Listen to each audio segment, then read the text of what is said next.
आज आपण सकाळच्या नाश्त्यासाठी किंवा मुलांच्या टिफिनसाठी अतिशय पौष्टिक असे मिश्र डाळींचे अप्पे बनवतोय.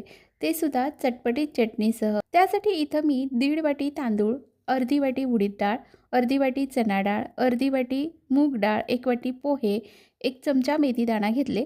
हे सर्व स्वच्छ धुवून यामध्ये भरपूर पाणी घालून 3-4 तास भिजत ठेवा. सर्व डाळी व्यवस्थित भिजल्या, मिक्सरवरून अगदी बारीक दळून घ्यायचे. चांगलं एकजीव करून रात्रभर झाकण ठेवून बाजूला ठेवा. चटणीसाठी खोबरं, डाळवं, चिंच, मिरची, लसूण, कांदा, कोथिंबीर, मीठ, पाणी घालून बारीक वाटून घेतली. गरम तेलामध्ये मोहरी, मिरची, कढीपत्ता याची फोडणी केली. झाली चटपटीत चवीची चटणी तयार. आप्याचं पीठ चांगलं तयार झालं. लागेल तेवढं पीठ एका बाजूला काढून घेतलं. आता यामध्ये मीठ, आलं मिरचीचा ठेचा, कांदा, टोमॅटो, कोथिंबीर घातलं. मिक्स करून हे बॅटर अप्पे पात्रामध्ये घालून दोन्ही बाजूनी गोल्डन कलरवर भाजून घ्या. छान नरम अप्पे तयार झाले. नक्की ट्राय करून बघा. धन्यवाद.